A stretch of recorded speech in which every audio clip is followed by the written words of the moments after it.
ज्ञान चक्षुरुन्मिलितं तस्मै श्री गुरुवे नमः।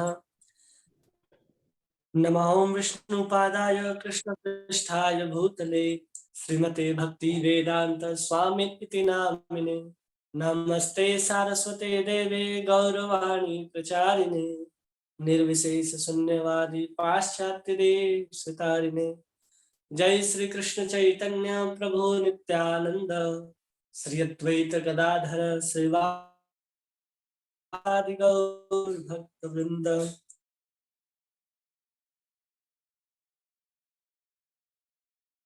हरे हरे राम राम हरे हरे हरे कृष्ण। आप सभी भक्तों का आज बहुत बहुत स्वागत है इस भागवत संघ में, जिसमें आज हम लोग स्कंद 1 अध्याय 3 श्लोक संख्या 6 5 तक हम लोगों ने देख लिया था। और 5वां जो था, हम लोगों ने सब लोगों को कहा था कि आप लोग एक बार पढ़ करके आएंगे, जिससे आप लोगों को भगवान के जो 6 प्रकार के अवतार हैं वो आपको समझ में आ जाएंगे। ये 6 प्रकार के अवतार कौन कौन होते हैं। कितने लोगों ने पढ़ा है इसको और कितने लोगों ने समझा कि भगवान के 6 अवतार के बारे में कैसे प्रभुपाद जी ने इसके अंदर व्याख्या दी है। हरे कृष्णा प्रभु जी, मैंने पढ़ा था।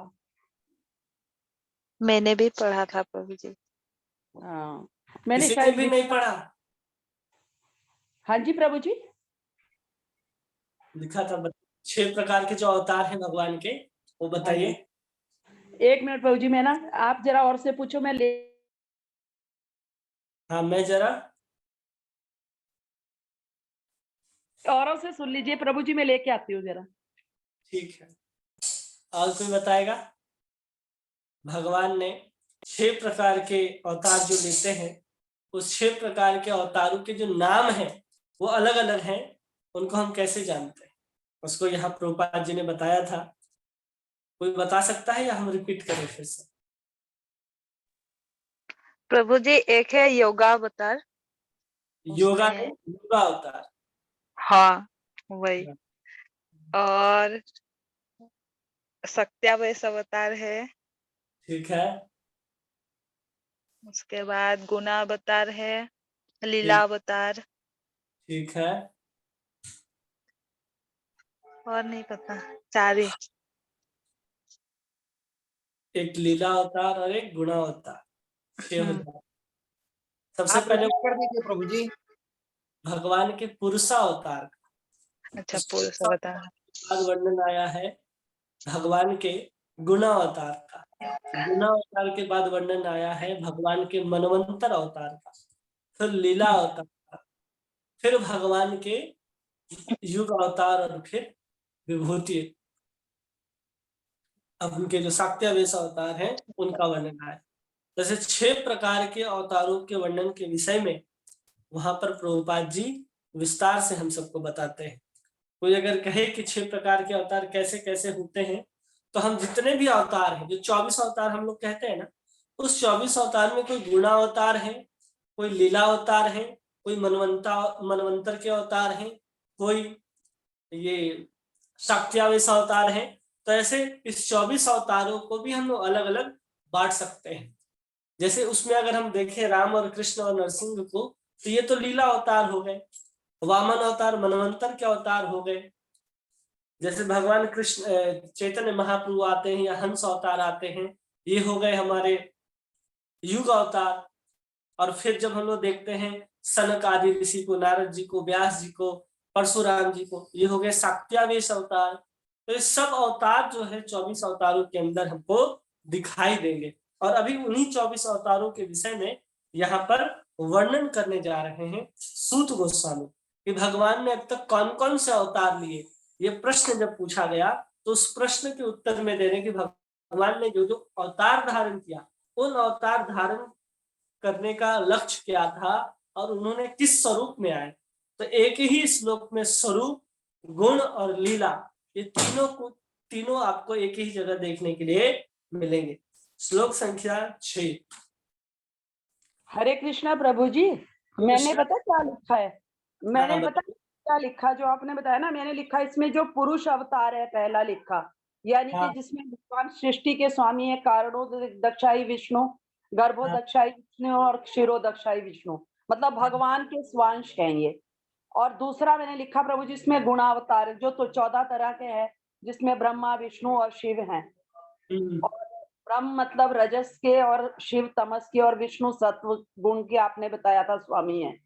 और ठीक। लीला अवतार 25 जिसमें मत्स्य अवतार, कूर्मा अवतार, रामचंद्र, नरसिंह अवतार, ये वामन सब भगवान के अवतार आते हैं।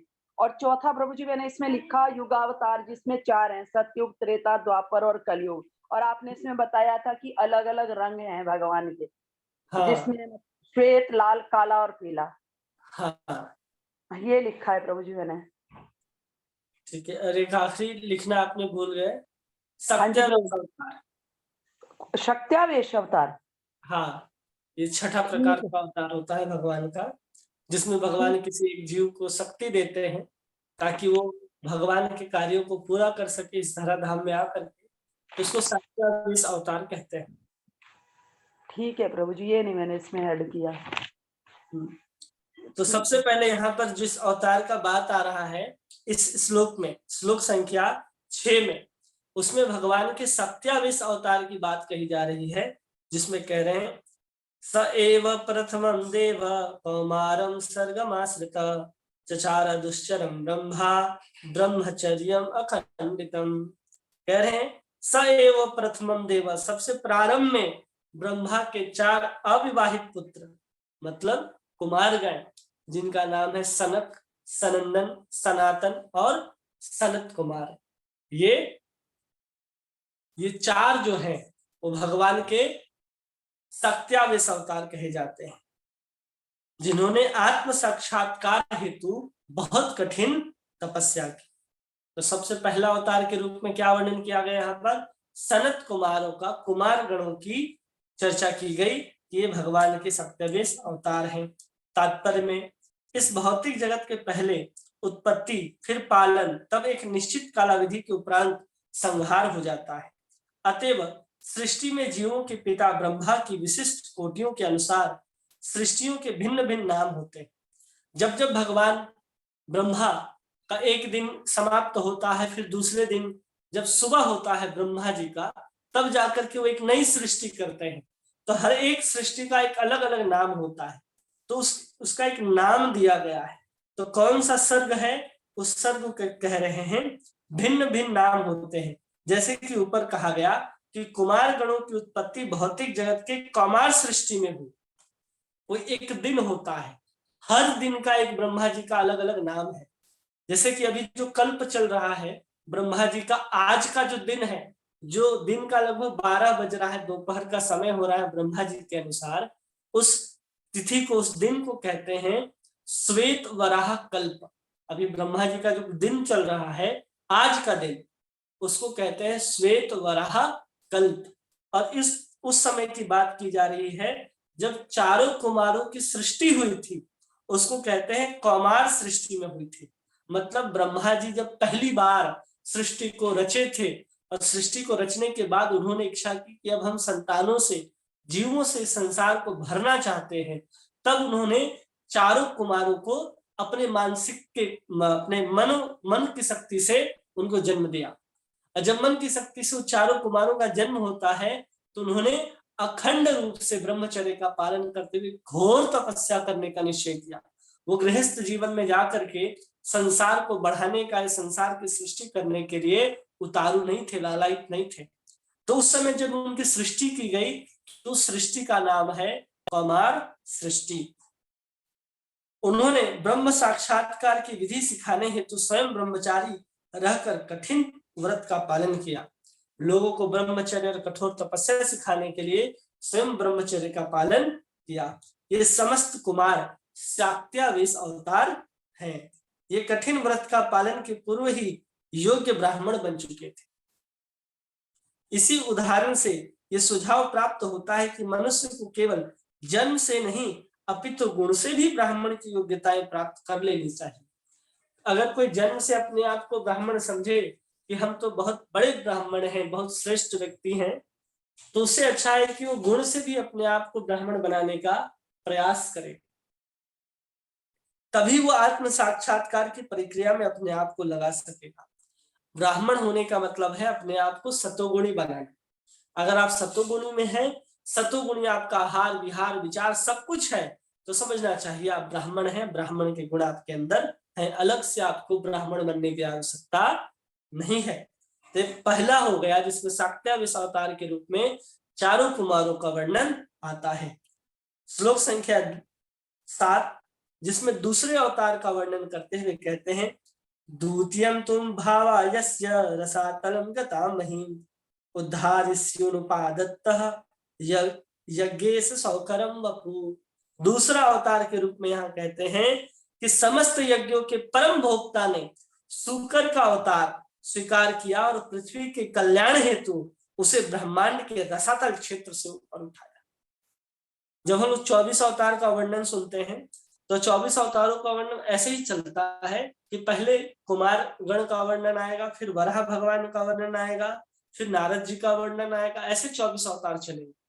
लेकिन जब हम लोग 10 अवतार पढ़ेंगे तो 10 अवतार में सबसे पहले मत्स्य अवतार आएगा, फिर कुर्म अवतार आएगा, फिर वामन अवतार आएगा, फिर नरसिंह अवतार आएगा, ऐसे अवतार चलते हैं। तो इस चीज को ध्यान रखना है और इसको सुन करके कभी भी अपने माइंड में द्वंद्व नहीं उत्पन्न करना है अपने मन में कि ऐसे कैसे चल रहा है। ये हम लोग 24 अवतार को अभी समझने का प्रयास कर रहे हैं।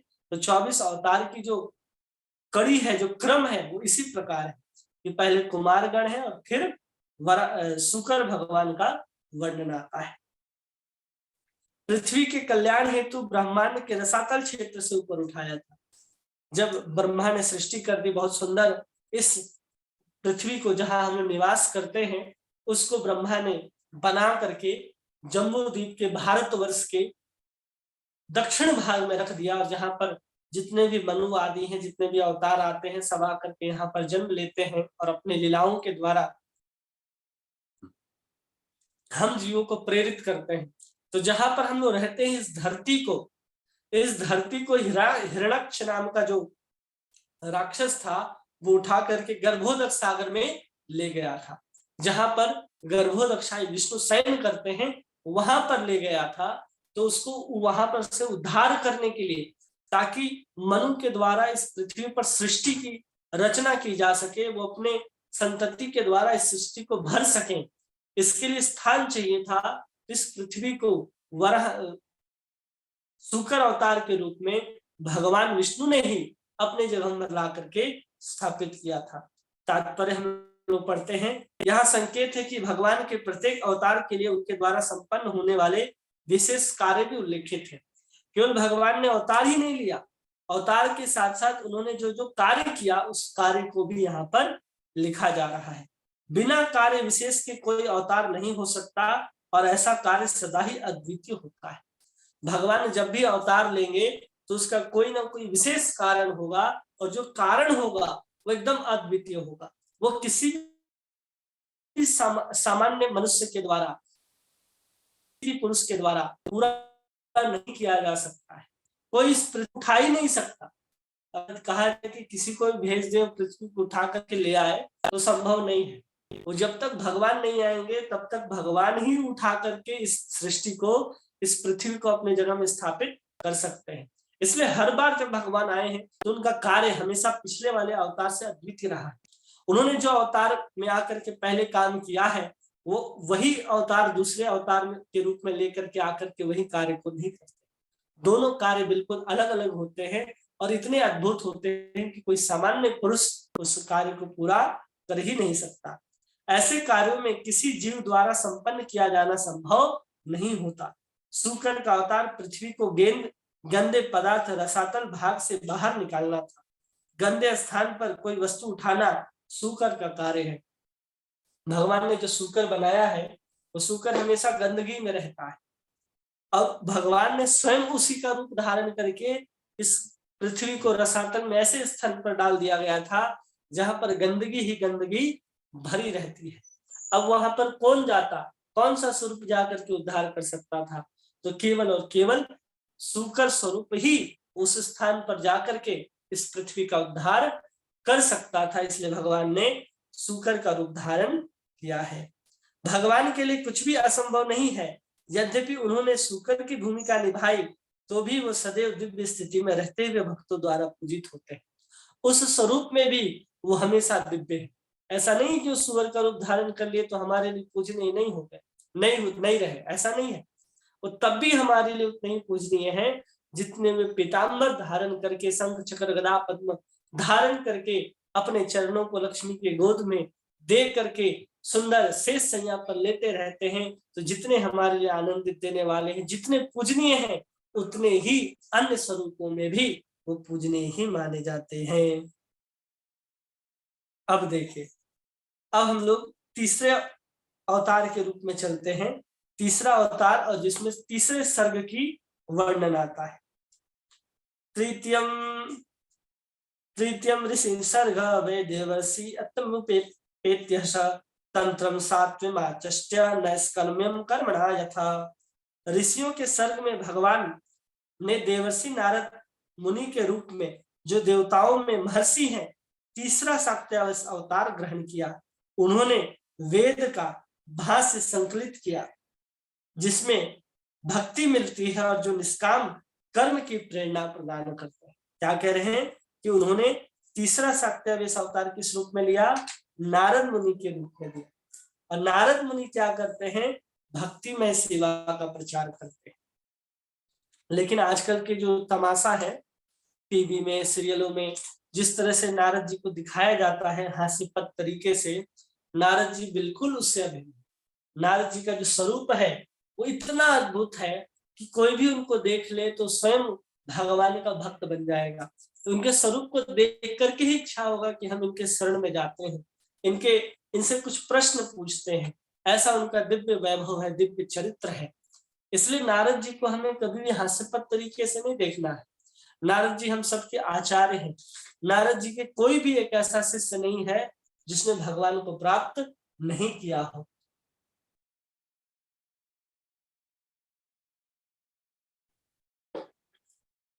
कोई भी एक भी ऐसा शिष्य नहीं है, चाहे छोटे नन्हे जो शिष्य हैं उनके, ध्रुव और प्रहलाद, उन्होंने भी भगवान को प्राप्त किया। जो बड़े बड़े शिष्य हैं जैसे वाल्मीकि और व्यास जी, उन्होंने भी भगवान को प्राप्त किया। वो सांप को जब दीक्षा दिया नारद जी देते हैं नारद जी बार घूमते फिरते आते हैं, देखते हैं कि एक सांप है। वो सांप हमेशा किसी को काटता, किसी को कुछ करता रहता। अब नारद जी ने उनको दीक्षा दे दिया और दीक्षा के बाद कह दिया कि तुम्हें अपनी जो विष है उसका इस्तेमाल किसी की जान लेने के लिए नहीं करना है। अब बेचारा वो दिन भर राम राम करता था सांप। कोई भी बच्चे आते थे उसको खेलते थे, कहीं भी लपेट रहे हैं, कमर में बांध लिया है, कभी गर्दन में फंसा लिया है। कोई आया है, कोई व्यक्ति अपने लकड़ी की गठरी को इकट्ठा करता है, रस्सी नहीं मिलता, उसी सांप को पकड़ करके रस्सी की तरह बांध देता, ले जाता उसको उठा करके, फिर वापस लाता, वैसे ही फेंक देता। तो सांप की हालत रस्सी की तरह हो गई थी। उसके शरीर में जगह जगह खून निकल रहा था। एक दिन फिर नारद जी आते, देखते अरे सांप तुम्हारा हालत ऐसे कैसे हो गया? तो कहा कि आपने ही तो कहा था कि हम किसी के ऊपर हिंसा नहीं कर सकते। तो नारद जी कहते हैं ठीक है, हिंसा नहीं कर सकते, लेकिन तुम्हारे पास धन है, जहर है, तुम किसी को डरा तो सकते हो। तो नारद जी ने उस सांप को भी दीक्षा देकर के उसका उद्धार किया है। सोच लीजिए, नारद जी जिसको भी, उस बहेलिए को, शिकारी को भी दीक्षा देकर के कृष्ण की प्राप्ति करा।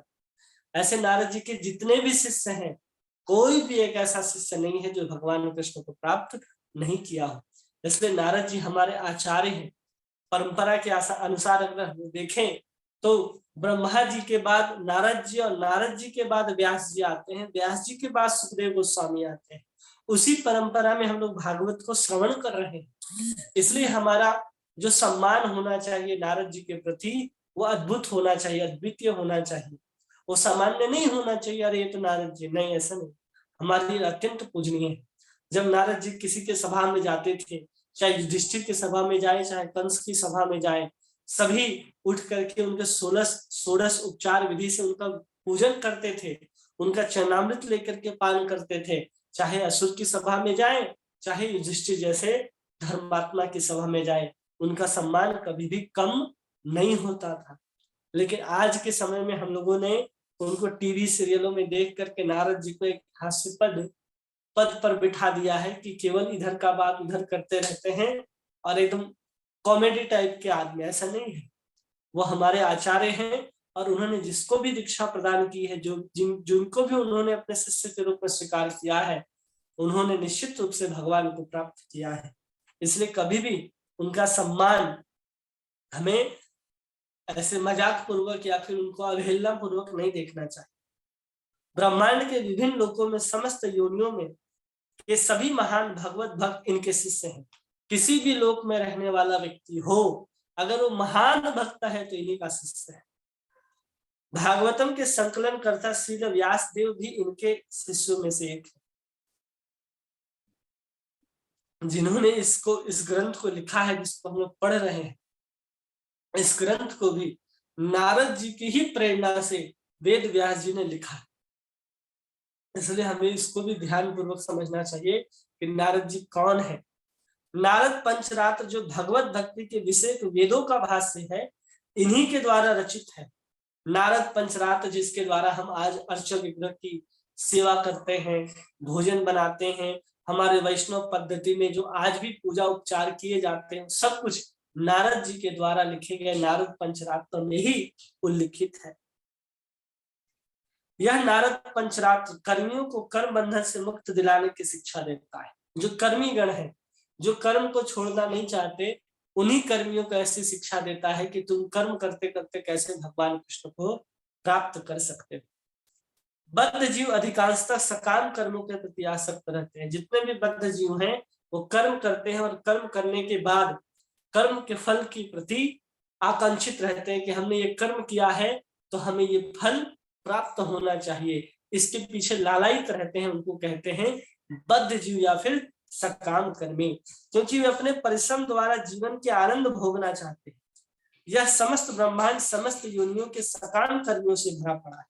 ये 14 लोक 14 भुवन जो हैं, सबके सकाम कर्म करने के कारण भरा पड़ा है।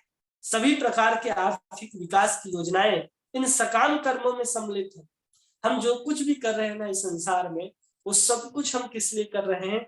अपनी व्यक्तिगत आकांक्षाओं को पूरा करने के लिए ही हम या तो कर्म करते हैं, या तो अपनी आर्थिक नीतियों को बनाते हैं, या तो हम अपने बुद्धि को बढ़ाते हैं, या कहीं शिक्षण आदि जब हम ग्रहण करने जाते हैं तो एकमात्र लक्ष्य यही होता है कि हम अपने बौद्धिक विकास के द्वारा अपने व्यक्तिगत आकांक्षाओं को कैसे पूरा कर सके। और यही व्यक्तिगत आकांक्षा जो है व्यक्ति को सकाम कर्म में डालता है, और यही सकाम कर्म व्यक्ति को जन्म मृत्यु जरा व्याधि के चक्कर में डालता रहता है। इसलिए हमें सकाम कर्म करने से बचना चाहिए, व्यक्तिगत आकांक्षा नहीं रखनी चाहिए। कृष्ण की सेवा के प्रति जो जिज्ञासा होनी चाहिए, उसी के द्वारा हम पूर्णतः ही संसार बंधन से मुक्त हो सकते हैं। किंतु प्रकृति का नियम यह है कि प्रत्येक क्रिया की परिणामकारी प्रतिक्रिया होती है, और कर्म करने वाला अच्छे या बुरे कर्मों से बंधा होता है। अगर हम कर्म करेंगे अच्छा या बुरा, तो उसके परिणाम से हम बंधे हुए अवश्य रहेंगे। अच्छे कर्म के फलस्वरूप भौतिक संपन्नता और बुरे कर्म फलों के स्वरूप भौतिक कष्ट होता है। फिर भी भौतिक दशाएं चाहे तथाकथित सुख या दुख हो, अंततः दुख का ही कारण बनते हैं। सुख भी हमारे दुख का ही कारण बनते हैं। अगर कोई आज अत्यधिक सुखी है, आज अगर कोई व्यक्ति अत्यधिक सुखी है कि मेरे पास इतने सारे धन संपत्ति, इतने सुंदर सुंदर पुत्र हैं, इतने संस्कारी उनके बहुएं हैं, उनके माता पिता हैं, सब धनवान है, सबके पास बहुत अच्छा बुद्धि है, गाड़ी बंगला बैंक बैलेंस सब कुछ है, तो उनके सकाम कर्म के कारण, उनके अच्छे कर्मों के कारण। लेकिन जैसे ही वो अच्छे पुण्य अच्छे कर्म समाप्त हो जाते हैं, उनकी धीरे धीरे ऐश्वर्यता, उनकी धीरे धीरे संस्कार क्षीण होते चले जाते हैं। तो जितना सुखी अपने आप को समझते थे कि हम जितना सुखी हैं, हम इतना आनंद ले रहे हैं संसार में, वही उतना दुखी हो जाता है। अगर हम इतने मात्रा में सुखी हैं आज, तो कल हम इतने ही मात्रा में निश्चित रूप से दुखी भी रहेंगे, क्योंकि संसार में सुख और दुख जैसा कोई वस्तु है ही नहीं। जब आपके मन के अनुरूप वस्तु आपको प्राप्त हो जाती है, आप अपने आप को सुखी मानने लग जाते हैं। वही आपके मन के विपरीत वस्तु जब आपको प्राप्त होने लग जाएगी, आप बोलेंगे कि बहुत दुख की अवस्था है। मन हमेशा चाहता है कि हमें अच्छी अच्छी चीजें प्राप्त हो, हमारे इंद्रियों को सुखी लगने वाले चीज प्राप्त हो। गर्मी है तो ठंडा लगना चाहिए, पीने के लिए चाय कॉफी काढ़ा इत्यादि हमको चाहिए, या फिर सोने के लिए बहुत सुंदर वस्त्र चाहिए, रहने के लिए अच्छे घर चाहिए, साथ में घूमने के लिए अच्छी गाड़ी चाहिए, बड़ा कुत्ता चाहिए गाड़ी में रख के घूमने के लिए। ये सब क्या है? ये सब हमारी भौतिक तृष्णाएं हैं। जितनी मात्रा में हमारी भौतिक तृष्णाएं बढ़ती जाएंगी, हम उतने ज्यादा दुखी होते जाएंगे। वास्तव में हम सुख और दुख दोनों को, अगर दोनों में समभाव या दोनों को दूर करके तटस्थ भाव से देखें, क्या इस सुख की भी आवश्यकता है या इस दुख की भी आवश्यकता है, तो हमें पता चलेगा नहीं, न हमें इस सुख की आवश्यकता है न इस दुख की आवश्यकता है। न हम गुलाब जामुन खा करके सुखी हो सकते हैं और न इसे त्याग करके सुखी हो सकते हैं, बल्कि जब से हमारे अंदर इच्छा आई कि हमें गुलाब जामुन खाना है, तब से हम दुखी हो गए। जब से इच्छा आई कि हमें फलाना गाड़ी खरीदनी है, फलाना जगह घर खरीदना है, फलाना जगह घूमने जाना है, जब से ऐसी जिज्ञासाएं, ऐसी लालसा हमारे अंदर जब जागृत होती है, हम दुखी हो जाते हैं। हम अपने अंदर से लालसा को, उस कामना को ही मिटा दें, तो देखेंगे आपके सामने गुलाब जामुन आए या बहुत बड़ा बिल्डिंग आए, बहुत सारे सुख सुविधाएं, आप उससे किसी प्रकार से विचलित नहीं होंगे। तो उस समय अपने आप को आप ज्यादा सुखी, ज्यादा संतोषप्रद और ज्यादा शांत महसूस कर सकते हैं। बल्कि आप किसी कामनाओं को के द्वारा जो चीजें उत्पन्न होती हैं, सामने आती हैं, उसकी अपेक्षा कामनाओं को छोड़ करके आप सुखी हो सकते हैं। इसलिए जब तक हमारे अंदर कामनाएं बनी रहेंगी, हम इस संसार में कर्म करते रहेंगे और दुख को उठाते ही रहेंगे। इसलिए अपने जीवन में कभी भी भोग की इच्छा नहीं रखनी है कि हम ये वस्तु को प्राप्त कर लेंगे तो हम सुखी हो जाएंगे। सुख, जो सुविधा है ना, वो सुख देगी, ये सबसे बड़ी दुविधा है कि जो सुविधा है वो हमको सुख देने वाली। कभी भी ऐसा नहीं होता। आपके अंदर जब कामना नहीं थी, आप बहुत सुखी थे। जब से आपके अंदर कामना जागृत हो गई, आप दुखी होते चले गए। आप अपने से देखिए कि कौन सबसे सुखी होता है? जिसके पास संतोष होता है वो सबसे ज्यादा सुखी होता है। जिसके पास जो प्राप्त वस्तु होता है, उसी को जब वो पर्याप्त समझने लगता है कि यही मेरे लिए पर्याप्त है, तो व्यक्ति सुखी हो जाता है। बल्कि वो अपने अंदर की जिज्ञासाओं को बढ़ाने लगता है कि नहीं हमें ये चाहिए, ये चाहिए, ये नहीं ये चाहिए, ये नहीं अच्छा है, वो चाहिए, वो नहीं है, हमें ये वस्तु प्राप्त होगी, इससे अच्छा तो वो है। प्राप्त होने के बाद भी हम उस वस्तु को उतना महत्व नहीं देते। जो हमारे पास प्राप्त नहीं है उसको हम उतना महत्व देने लग जाते हैं। ये सब हमारे जीवन की क्या है? एक तरह से दुख की ओर जाने का हमारा प्लान है। हम सोचते हैं ना कि हम चलो बैठ करके प्लान बनाते हैं कि हम 2 साल के बाद ये खरीद लेंगे, 4 साल के बाद ये हो जाएंगे, तो हम वास्तव में अपने आप को दुखी करने का प्लान बना रहे हैं। इसलिए कभी व्यक्ति को ऐसा प्लान नहीं बनाना चाहिए। केवल कृष्ण की सेवा कैसे होगी, जगन्नाथ बलदेव सुभद्रा की सेवा कैसे होगी, राधा और कृष्ण की सेवा कैसे होगी, हम गौर निताई को कैसे प्रसन्न कर सकते हैं, ये सब की योजना बनानी चाहिए। तब जाकर के हम वास्तविक में सुखी होंगे। नहीं तो हम तो हमेशा, प्रभुपाद जी कहते हैं कि जीव व्यक्ति हमेशा 2 ही अवस्था में रहता है, या तो कृष्ण के साथ रहता है या तो माया में रहता है। जब हम कृष्ण की सेवा करते हैं तो हम कृष्ण के साथ होते हैं, लेकिन हम माया में कब कब रहते हैं? जब हम कृष्ण की सेवा नहीं कर रहे हैं उस समय हम माया में ही। हम जब कृष्ण का नाम नहीं ले रहे हैं, कृष्ण की सेवा नहीं कर रहे हैं, कृष्ण का दर्शन नहीं कर रहे हैं, कृष्ण के लिए दीप दान नहीं कर रहे हैं, आज गोपाष्टमी है तो हम लोग गायों को चारा नहीं दे रहे, गायों की अर्चन वंदन पूजन नहीं कर रहे, उसके अलावा जो कुछ भी हम लोग कर रहे हैं, तब तक हम लोग माया में हैं। जब तक कृष्ण का नाम ले रहे हैं हम कृष्ण की सेवा में हैं, कृष्ण भावना में हैं, और जैसे ही कृष्ण का नाम लेना बंद करते हैं हम माया में हो जाते हैं। तुरंत हम लोग 16 माला करके उठते हैं और तुरंत हम लोग बात करने लग जाते हैं माया का, तुरंत पूछने लग जाते हैं आज भोजन में क्या बना है। ये नहीं कहते कि आज भगवान कृष्ण को क्या भोग लगाया गया, हम लोग ये कहते हैं कि आज क्या बनाया गया हमारे। दोनों में कितना अंतर है?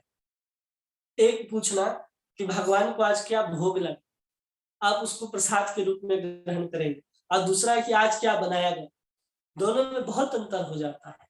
उसमें आपकी चेतना का पता चलता है कि आप अपने आप को ही कितने भोक्तापन आपके अंदर भरा हुआ है, आपके अंदर भोगने की वृत्ति कितनी अधिक भरी हुई है। आप अभी तक कृष्ण भावनाभावित हुए हैं कि नहीं हुए हैं, ये छोटी छोटी क्रियाओं के द्वारा, छोटे छोटे चेतना के द्वारा हम समझ सकते हैं।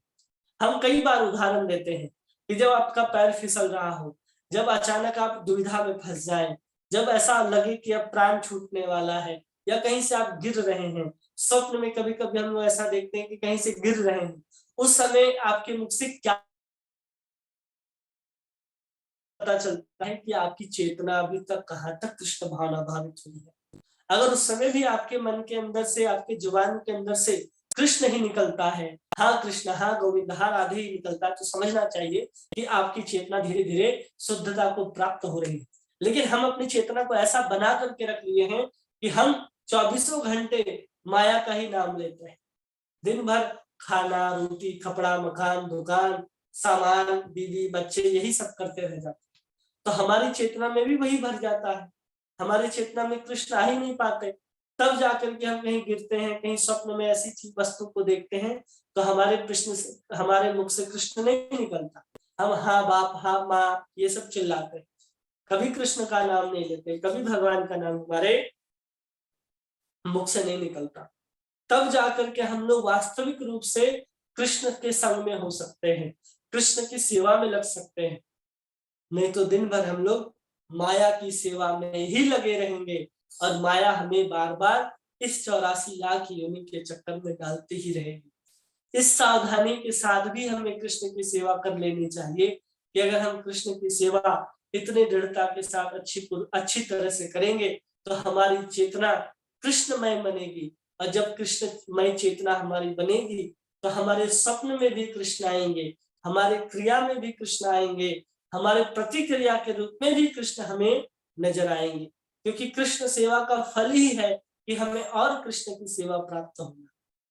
कोई कहता है कि नहीं हमें कृष्ण की सेवा कर ली, अब क्या? नहीं, कृष्ण सेवा किया है आपने तो और आपको कृष्ण की सेवा प्राप्त होगी।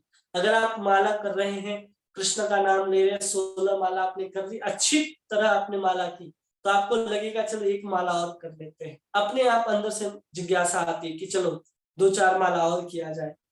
कब होती है? जब हम उस सेवा को बहुत अच्छी तरह से करते हैं तब आती है। इसके अतिरिक्त जो भी हम अपना प्लानिंग बना रहे हैं, योजना बना रहे हैं, वो हम अपने आप को, स्वयं को दुखी करने की ही योजना बना रहे हैं। हम जानबूझ करके योजना बना रहे हैं कि अब हमको दुखी होना है, और हम लोग प्लान बनाते चले जाते हैं। इतने साल के बाद ये गाड़ी, फिर उसके बाद ये बंगला, फिर ये देश, फिर ये कपड़े, ये सब कुछ हम लोग करते चले जाते हैं। ये वास्तव में अपने आप को दुखी करने की ही योजना है। भौतिकतावादियों को ये पता नहीं होता कि मुक्त अवस्था में शाश्वत सुख कैसे प्राप्त करना है। मुक्त अवस्था में जो भौतिकतावादी लोग हैं उनको पता ही नहीं चलता कि जब हम मुक्त हो जाएंगे तो हम वो शाश्वत सुख का लाभ कैसे उठा सकते हैं। श्री नारद मुनि इन अल्पज्ञ सकाम कर्मियों को बताते हैं कि किस प्रकार वास्तविक सुख प्राप्त करना चाहिए। नारद जी इन सब की शिक्षा देते हैं कि हमें वास्तविक सुख कैसे प्राप्त करना है। वे संसार के रुग्ण मनुष्यों को निर्देश देते हैं कि किस प्रकार उनके वर्तमान पेशे से उनका आध्यात्मिक उत्थान हो सकता है। जो कुछ भी आज हम लोग कर रहे हैं उसी को करते करते हम आध्यात्मिक उत्थान को कैसे प्राप्त कर सकते हैं, ये नारद जी नारद पंचरात्र में हम लोगों को शिक्षा देते हैं। वैध दूध की बनी वस्तु खाने के कारण अपच से पीड़ित हुए रोगी को दूध से बना दही ग्रहण करने का उपचार बताता है। कोई बहुत ज्यादा अगर दूध से बनी वस्तु को खा लिया हो, जैसे माखन, बहुत सारे मिठाई आदि, और पेट में अपच हो गया हो, तो उसको ठीक करने के लिए वैद्य उसको क्या उपचार बताता है कि दूध से बनी हुई दही को अगर आप ग्रहण करेंगे तो आपका जो पेट है वो ठीक हो जाएगा। अतः रोग का कारण और उसका उपचार एक ही हो सकता है, किंतु उपचार करने वाले को नारद मुनि के समान कुशल वैद्य होना चाहिए। उसका उपचार भी वही होगा। जैसे कहीं कहीं रास्ते में देखेंगे कि थोड़ा सा जल पड़ता है तो धूल के साथ, मिट्टी के साथ मिलकर के कीचड़ बन जाता है। अब वो कीचड़ किसके कारण बना? वो थोड़े से जल के कारण। अब उस जब कीचड़ को हमें साफ करना है तो क्या करना होगा, और अधिक मात्रा में जल वहां पर लाना होगा, जिससे हम उस कीचड़ को भी दूर कर सकते हैं। जल के कारण ही कीचड़ बना है और जल के कारण ही हम उसको साफ कर सकते हैं। वही उदाहरण यहाँ पर है कि दूध से बनी वस्तु को खा करके अगर हम बीमार होते हैं तो दही को खा करके हम पुनः अपने पेट को ठीक कर सकते हैं, लेकिन उसके लिए कुशल उपचारकर्ता होना चाहिए, जैसे नारद मुनि जैसा होना चाहिए। श्रीमद् भगवत गीता भी यही उपदेश है कि अपने परिश्रम का फल भगवान की सेवा करनी चाहिए, जिससे नैष्कर्म में मुक्ति की पथ सुलभ हो सके। कोई अपने कर्म के द्वारा अगर भगवान की सेवा करता है तो भगवान की सेवा करते करते वो अपने आप को नैष्कर्म के पथ पर ले जाता है। उस फल का भोग वो स्वयं नहीं करता और भगवान को अर्पित करता है, तो धीरे धीरे वो किसकी ओर अग्रसर होने लग जाता है, मुक्ति की ओर अग्रसर होने लग जाता है। और उसके बाद चौथे अवतार के रूप में श्लोक में वर्णन करते हैं, तुर्य धर्म का कला सर्गे नर नारायण वृषि भूत्वा भूत्वा आप उपशम उत्तेम आत्रोत दुश्चरम तपः। चौथे अवतार के रूप में भगवान राजा धर्म की पत्नी के जुड़वा पुत्र हुए नर और नारायण। उन्होंने इंद्रियों को वश में करने हेतु कठिन तपस्या तथा अनुकरणीय तपस्या। चौथे अवतार के रूप में किसका वर्णन है, नर और नारायण ऋषि का। नर और नारायण ऋषि ने तपस्या क्यों लिया, उस समय एक असुर था जो सहस्त्राक्ष नाम से उसे जाना जाता था, जो हजारों प्रकार के कवच अपने शरीर के ऊपर धारण कर रखा था। तो चौथे प्रकार के रूप में नर और नारायण ऋषि हजार वर्ष तक तपस्या करते थे और उस सहस्त्र कवच असुर को मारने के लिए जाते थे। जब भी कोई असुर को मारेगा तो कहा जाता था उसकी 1000 वर्ष की तपस्या जो है वो नष्ट हो जाएगी। तो ऐसे हजार वर्ष तपस्या करके नर नारायण ऋषि जाते थे और उस असुर को मारते थे। और जिस क्षेत्र में नर और नारायण तपस्या करते थे वहां अगर 1 वर्ष भी कोई तपस्या करता है तो 1000 वर्ष तपस्या का महत्व है। 1 वर्ष तपस्या किए उसका गिनती 1000 वर्ष तपस्या के बराबर होगी। इसलिए नर और नारायण ऋषि उस बद्रिका आश्रम में बैठ करके तपस्या करते थे और वो 1000 कवचधारी जो असुर था उसको मारते थे। और ऐसे मारते मारते उन्होंने 99 कवचों को तोड़ दिया था। एक कवच जो बचा था वही कवच जो है वो बाद में जाकर के कुंती के सबसे बड़े पुत्र कर्ण के रूप में उसका जन्म होता है। तो उन्होंने वहां पर रह करके उसी राक्षस को मारने के लिए तपस्या किया था, जो चौथे अवतार के रूप में नर और नारायण ऋषि माने जाते हैं। तात्पर्य, राजा ऋषभ ने अपने पुत्रों को उपदेश दिया था कि भगवान का साक्षात्कार करने हेतु तपस्या ही मनुष्य का एकमात्र कर्तव्य है। अगर कोई मनुष्य आत्म साक्षात्कार करना चाहता है तो उसे कुछ न कुछ तपस्या अपने जीवन में अपनाना होगा। आज के समय में हम जो तपस्या करते हैं बहुत अल्प मात्रा में हम तपस्या करते हैं। किसी को 16 माला करना है एक जगह बैठ करके, उसके लिए भी बहुत बड़ी तपस्या है। किसी को प्रसाद बना करके मिलता है और सिर्फ उससे भोजन मंत्र पढ़ करके कहना है, महाप्रसादे गोविंदे, पूरा पढ़ना और फिर खाना है। वो क्या बोलेगा, श्री विष्णु बोल करके ग्रहण कर लेगा। हम इतने आलसी हैं कि पूरा भोजन मंत्र भी नहीं बोलते और सीधा भोजन को ग्रहण करने लग जाते। वो भोजन आपके सामने आ जाए, आप श्रद्धा पूर्वक पूरा का पूरा भोजन मंत्र कह करके आप उस प्रसाद को ग्रहण करते हैं, ये भी बहुत बड़ी तपस्या है। उठ करके स्नान करने तो बहुत बड़ी तपस्या है। कोई आजीवन प्रसाद खाने का धारण कर ले, ये भी बहुत बड़ी तपस्या है। कुछ ना कुछ तपस्या अपने जीवन में हमें अवश्य धारण करनी चाहिए। अतएव हमें शिक्षा देने हेतु भगवान ने आदर्श प्रस्तुत करते हुए स्वयं ऐसा किया। हम सबको सिखाने के लिए और समझाने के लिए भगवान ने आदर्श प्रस्तुत किया। भगवान भुलक्कड़ जीवों पर अत्यंत दयालु। हम सब जो जीव हैं वो कौन है, अत्यंत भुलक्कड़ हैं और हम सब के ऊपर दया करते हैं। अतः वे स्वयं आते हैं, अपने पीछे आवश्यक आदेश छोड़ जाते हैं। वे स्वयं आते हैं और अपने पीछे अपने उपदेश, अपने कार्यकलाप के माध्यम से हम सबको शिक्षा दे जाते हैं कि हमें कृष्ण की सेवा कृष्ण की भक्ति कैसे करनी है। वे बद्ध जीवों को भगवत धाम वापस बुलाने हेतु अपने उत्तम पुत्रों को भी प्रतिनिधि बना करके भेजते हैं, स्वयं भी आते हैं, अपने भक्तों को भी भेजते हैं, अपने पुत्रों को भी प्रतिनिधि के रूप में यहाँ पर भेजते हैं। हाल ही में अभी सबको स्मृति है कि भगवान चैतन्य भी ऐसे ही कार्य के लिए इस लौह उद्योग में युग की पतित आत्माओं पर विशेष कृपा करने हेतु प्रकट हुए थे। अभी चैतन्य महाप्रभु आकर के गए, हम सबको विशेष शिक्षा दे। चैतन्य महाप्रभु क्यों आए हैं? कितने लोगों को पता है चैतन्य महाप्रभु क्यों आए?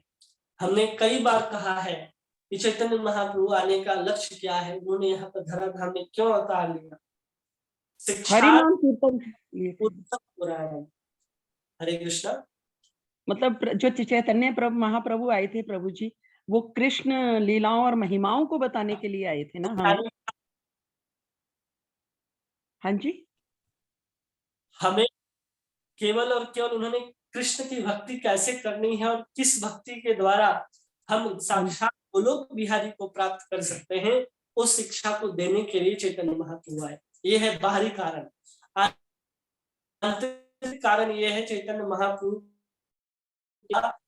महाप्रभु स्वयं उस आनंद को ग्रहण करना चाहते थे जो अन्य सभी भक्तों के द्वारा कृष्ण की सेवा करके उस आनंद को ग्रहण करते हैं। यहाँ पर ऐसी ही बात हो गया कि गुलाब जामुन स्वयं अपने आप को खाना चाहता है, लेकिन वो खा नहीं सकता क्योंकि अभी भोक्ता बना हुआ।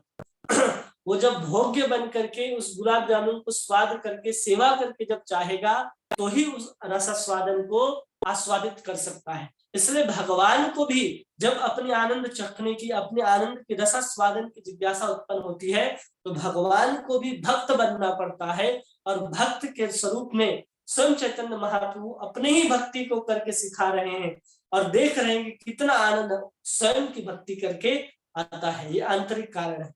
तो इन कुछ कारणों के कारण भगवान कृष्ण ही चैतन्य महाप्रभु के स्वरूप में हम सबके बीच अपने गोलोक वृंदावन के उस प्रेम धन को बांटने के लिए इस कलयुग में अवतार ग्रहण किए। नारायण अवतार की पूजा आज भी हिमालय की पर्वत श्रृंखला में स्थित बद्री नारायण में की जाती है। बद्री नारायण में आज भी जाएंगे हम लोग तो वहां भी हम लोग देखेंगे कि नर और नारायण जो हैं वो दोनों ऋषि वहां पर तपस्या करने में लगे हुए हैं। आज भी वो तपस्या कर रहे हैं बद्रिका आश्रम में। कहते हैं उस बद्रिका आश्रम में बहुत सारे बद्री के पेड़ थे। बद्री के पेड़ मतलब बेर के पेड़ थे और चारों तरफ बेर का वन था और वहीं पर जाकर के नर और नारायण ऋषि तपस्या करते हैं। ये नर और नारायण कौन है? धर्म के पुत्र हैं। दक्ष की 16वीं बेटी, आखिरी जो सबसे छोटी बेटी है, उनके पुत्र के रूप में ये नर और नारायण ऋषि आते हैं धराधाम में और तपस्या करते हैं। इसलिए इनको हम लोग चौथे अवतार के रूप में जानते हैं। तो 24 अवतार में हम लोगों ने आज 4 अवतार को देखा। सबसे पहले कौन सा अवतार हम लोगों ने देखा? 4 कुमारों का अवतार, जिसमें सनक, सनातन, सनत और सनत कुमार आते हैं। ये 4 कुमार। दूसरे अवतार के रूप में हम लोगों ने किसको देखा? वराह भगवान, शुकर भगवान को देखा। फिर हम लोगों ने नारद जी को देखा और चौथे अवतार के रूप में हम लोग नर और नारायण ऋषि को जानते हैं कि चौथे अवतार के रूप में आए। ये 24 अवतार के अंतर्गत हम लोग इन अवतारों के कुछ कार्य और उनके नाम का हम लोग श्रवण कर रहे हैं। इनका फिर विस्तार से सुखदेव गोस्वामी जब वर्णन करेंगे, इन्होंने कैसे कैसे लीलाएं की, कौन कौन इनकी स्तुति करता है, कैसे इन्होंने हिरण्याक्ष के साथ युद्ध किया, नारद जी का पूर्व जन्म क्या था, वो पूर्व जन्म में कैसे क्या करते थे, इस जन्म में कैसे भगवत नारद भगवान के पार्षद के रूप में प्रकट हुए, ये सब कुछ हम लोग विस्तार से आगे अध्ययन करेंगे। इन्हीं का कोई प्रश्न है? कोई माता जी, कोई प्रभु जी कुछ पूछना चाहते हैं? हरे कृष्ण प्रभु जी, दंडवत प्रणाम। प्रणाम जी प्रभु जी, मेरा एक प्रश्न है, भगवान के अवतार और विस्तार दोनों सेम है क्या? भगवान के अवतार और भगवान के विस्तार, हाँ। अवतार और विस्तार में थोड़ा सा अंतर है कि भगवान जब विस्तार करते हैं तो उसको वैभव प्रकाश बोलते हैं वैभव विलास प्रकाश बोलते हैं, वो अलग चीज है। जैसे कृष्ण का ही विस्तार स्वरूप है बलराम, वो विस्तार है, अवतार नहीं है। कृष्ण और बलराम जो है वो दोनों भगवान हैं, कृष्ण के ही विस्तार है बलराम, लेकिन बलराम जी को अवतार नहीं बोलते हैं। अवतार कब बोलते हैं, जब कोई व्यक्ति किसी छत पे चढ़ा हो और वहां से उतर जाए तो उसको हम अवतार बोलते हैं, विस्तार में। वैसे ही भगवान के जो अलग अलग स्वरूप हैं उन सबको हम अवतार कहते हैं, जो पहले ही वैकुंठ में अलग अलग लोकों में निवास करते हैं, उनका एक अपना लोक होता है, वो वहां से इस धराधाम में अपना अवतार ग्रहण करते हैं, तो उसको हम लोग अवतार कहते हैं। विस्तार मतलब कि जैसे गोपियों के साथ नृत्य कर रहे थे भगवान कृष्ण, तो एक ही कृष्ण हर गोपी के मध्य में अपना एक विस्तार कर लेते हैं, उसको विस्तार कहा जाएगा, अवतार नहीं कहा जाएगा। तो यही अंतर होता है विस्तार में और अवतार। जी, अवतार जो भगवान लेते हैं वो हम मनुष्य के उद्धार के लिए ही लेते हैं, है ना? हाँ, अवतार हम लोगों के उद्धार के लिए ही भगवान ग्रहण करते हैं। जी, अभी जो 24 अवतार बोले ना प्रभु जी, 24 अवतार उसमें सब आ जाता है, गुणावतार, लीलावतार, हाँ, इसमें ये सब। गुणावतार भी आ जाएंगे, लीलावतार भी, सत्यावीस अवतार भी, मनवंतरावतार भी, ये सब आ जाएंगे इसमें।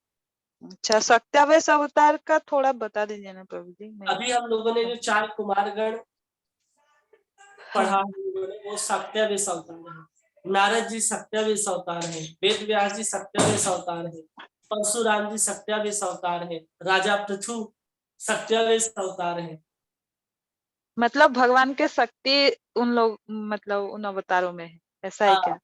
हाँ हाँ अच्छा, और नारद जी के जो अवतार है प्रभु जी, उसमें थोड़ा-सा देखिए, हाँ, पहले तो वो सत्यावेश अवतार है भगवान का। उसके बाद वो ब्रह्मा जी के मानस पुत्र है ना? हाँ। वो भी एक है, और एक जगह आता है ना, उनका पिछले जन्म का कहानी होता है, दासी पुत्र है थे। अभी इसी स्कंद में आएगा, पहले स्कंद हाँ, में जी स्वयं जाकर के वेद व्यास जी को सुनाते हैं कि कैसे मैंने चतुर्मास में महात्माओं की सेवा की, उनका उच्छिष्ट ग्रहण करने मात्र से मेरे अंदर कृष्ण भावना की जागृति होती है, और मैंने अगले जन्म में कैसे इस नारद के रूप में जन्म हुआ, उस सब विस्तार से वर्णन भगवान इसी स्कंद में करते हैं। 8वें स्कंद में एक और कथा आती है कि किसी वसु के पुत्र होते हैं नारद जी, और श्राप लगता है और फिर वो नारद जी बनते हैं, तो वो भी कथा आएगी, लेकिन वो 8वें स्कंद में आएगी। अच्छा, तो तभी पूछे क्या नारद जी का प्रश्न? मतलब प्रश्न ये था कि वो कंफ्यूज हूँ, मतलब वहाँ पे जो कोई भी भगवान। तो कोई भी के अंदर भगवान अपने शक्ति का विस्तार कर सकते हैं, शक्ति का आवेश कर सकते हैं, तो उसको हम शक्त्यावेश अवतार कहेंगे। जो प्रत्यक्ष रूप से जब किसी को शक्ति दी जाती है तो सत्यावेश अवतार होता है। अप्रत्यक्ष रूप से उसको शक्ति दी जाती है तो उसको भगवान विभूति कहते हैं। इसको हम लोगों ने पिछले क्लास में समझा कि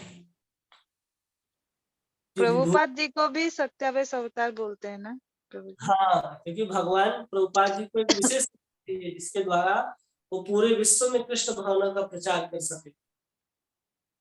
जी। और एक प्रश्न था, जैसे ब्रह्मांड की सृष्टि और विनाश दोनों गर्भोदकशाही विष्णु से ही होती है। मतलब जब सृष्टि का विनाश हो जाता है तो जाके गर्भोदकशाही विष्णु के अंदर लीन हो जाता है, ऐसा है? जब संसार के जो अलग अलग प्रलय होते हैं, एक निमित्त हाँ, प्रलय, एक वैयक्तिक प्रलय, एक आत्यंतिक प्रलय, कल्प के बाद का प्रलय, एक ब्रह्मा जी के मृत्यु के बाद का प्रलय। जब ब्रह्मा जी का मृत्यु का समय आएगा तब हाँ। जो कमल है वापस कहाँ चला जाएगा, वो गर्भोदकशाही विष्णु के अंदर चला जाएगा।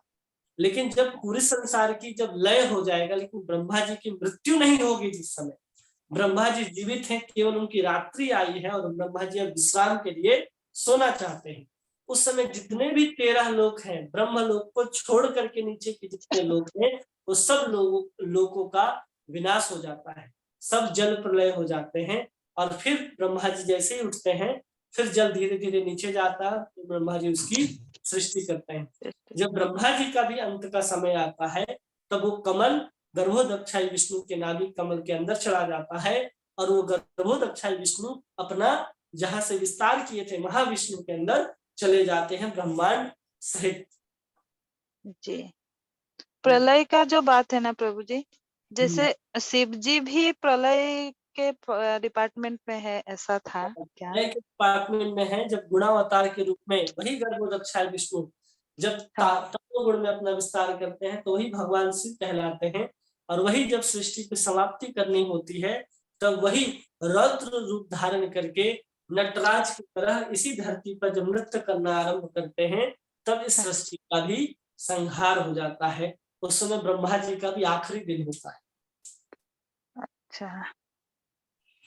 और एक जैसे दामोदर अष्टकम हम लोग पढ़ते हैं ना, वहाँ पे 7 नंबर श्लोका में है, कुबेर आत्मा जो वध मोतर यदत, तो वहां पे नारद जी उन कुबेर पुत्र को दिए थे ना श्राप, ये तो थे। वो द्वापर युग में वृक्ष बन के रहेगा और उद्धार होगा कृष्ण जी से, है ना? हाँ, तो वहां पे मतलब वो द्वापर कौन से युग का कहानी है ये? जब श्राप दिया गया था तो बहुत हाँ, पुराने का कहानी है, वो त्रेता युग से भी पहले का कहानी है। अच्छा। जब तो वहां पे तब वहां पर तो वहां पे जो नारद जी मतलब ऐसे भगवान जो लीला करते हैं ना, वो सब पहले से ही मतलब जानते हैं सब। हाँ, नारद जी जानते हैं ना सब कुछ। सब कुछ पहले से ही जानते हैं कि कब नारद क्या जी होगा, हम्म भगवान कब अवतार लेंगे, वो सब पूछ रही थी। नारद जी सब कुछ जानते हैं। जी, ठीक है प्रभु जी, धन्यवाद। इतना ही था। हरे और कृष्णा। कोई प्रश्न? हरे कृष्णा, दंडवत प्रणाम प्रभु। प्रणाम प्रभु। प्रभु एक मेरा क्वेश्चन है, नहीं तो डाउट, जैसे आप हमारे घर पे जैसे हमारी वाइफ है, बाल बच्चे हैं, इन लोग हम्म, को मैं प्रेशर कर सकता है प्रभु कि आप माला करो? ये 10 साल से तो मैं बोल बोल के थक गया हूँ, लेकिन अभी तो आपका सत्संग में वो आ रहे हैं, लेकिन माला नहीं करते हैं। तो आज कल से मैं तो बहुत गुस्सा हो गया। तो क्या ये अपराध है क्या प्रभु? नहीं, किसी को भजन में लगाना अपराध नहीं है, लेकिन प्रेम पूर्वक किसी को भजन में लगाइए तो ज्यादा अच्छा है। जैसे आपका अधिकार है उनके ऊपर कि आपकी पत्नी है, आपके बच्चे हैं, तो आप उनके साथ थोड़ा जोर जबरदस्ती कर सकते हैं कि आपको भजन करना है, वो ठीक है, उसमें कोई दिक्कत नहीं है। लेकिन प्रेम पूर्वक समझाइए उनको, 1 माला 2 माला ही करने के लिए शुरुआत में कहिए। जब 1 माला 2 माला करने लगेंगे तो हम लोग कुछ समय के बाद इसी जगह हम लोग ये जपा सेशन भी शुरू करेंगे सुबह सुबह। तो सुनीता माता जी उनको कंडक्ट करेंगी, तो सब भक्त वहां पर एकत्रित होकर के सुबह सुबह 16 माला को अगर पूरा करेंगे, 16 माला नहीं भी तो आधा घंटा 45 मिनट साथ में जप करेंगे तो अच्छा रहेगा। तो हम लोग शुरू करने जा रहे हैं, तो उसमें वो आ सकते हैं। ठीक है, तो अनाउंसमेंट है कि कब से जपा सेशन शुरू होने वाला है। तो प्रत्येक दिन सुबह सुबह लगभग 5 बजे से अब जब आप मंगल आरती कर लेते हैं उसके बाद से, जो लोग मंगल आरती नहीं करते हैं केवल जप करते हैं, तो वो भी ऑनलाइन आकर के अपने जप को कर सकते हैं। मैं हार गया हूँ प्रभु, मैं समझाते समझाते हार गया हूँ। बाद में बीच में मैं बहुत कंफ्यूज हो गया, तो बाद में हमारा शिक्षा गुरु बोले कि प्रभु आप अपना कर्तव्य से विमुख हो रहे हैं, आप पिता हैं, पिता का मैं पैसा उसा देना भी बंद कर दिया था। फिर उन्होंने कैसे कैसे उनको मालूम चल गया, तो उन्होंने बोला कि आप अपना जो पिता का कर्तव्य है वो कर्तव्य से आप विमुख हो रहे हैं। फिर तो रात में भी ऐसे बात हुआ, तो मेरे को रात में ही पूरा गुस्सा में उल्टा पलटा भी बोल दिया। मैं बोला तुम लोग को जो मर्जी करो, हमको कोई लेना देना नहीं है।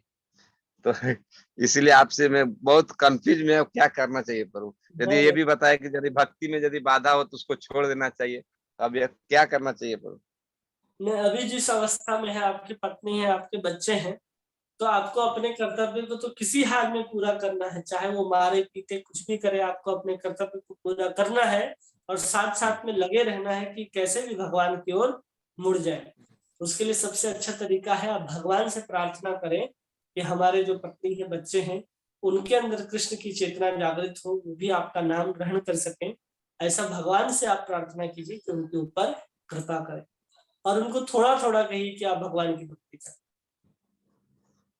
हरे कृष्णा, ठीक है प्रभु, आपको तो सबको बता दियो, लेकिन हम तो हार गए, लेकिन कोई ऐसा माता जी है जिस, क्योंकि माता जी लोग ही हैंडल कर सकते हैं। कोई ऐसा माता जी है तो मैं उनका नंबर, मैं अपना वाइफ का नंबर देता हूँ, और थोड़ा उनको क्लास कभी कभी समय समय पर मैंने कैसे भक्त लाया जाए वो आप, मैं हार गया हूँ, पर वो इसके लिए मैं आपके शरण में और माता जी लोग के शरण में दे रहा हूँ। ठीक है, एक सुनीता माता जी हैं, आप उनका नंबर दे दीजिए उनको, ठीक है, वो बात कर लेंगे, वो उनको समझा लेंगे, ठीक है। तो, तो ये नंबर मेरे को कैसे, सुनीता माता जी का नंबर कैसे मिलेगा? आप हमको मेरे प्रभु नंबर में व्हाट्सएप कर दीजिए, हम उनको नंबर व्हाट्सएप कर देंगे, ठीक है। ठीक ठीक है प्रभु, बस बहुत बहुत धन्यवाद प्रभु। कैसे करके उनको भक्ति ला लेकर, हम तो हार गए हो प्रभु, इसके लिए मैं बहुत कुछ, लेकिन इतना ही है कि आपका संग जो भी हो, थोड़ा बहुत संग कर रही है, बस इतने, हो जाएगा, सब हो जाएगा, लेकिन सब हाल जप्पा नहीं कर रहे हूँ। और जो श्याम प्रभु जो हजारी बाग में, देखिए प्रभु हम लोग कितना पाप है, वो श्याम प्रभु आ करके हजारी बाग में आकर हमारा डेरा तक वो प्रसाद पहुंचे जगन्नाथपुर।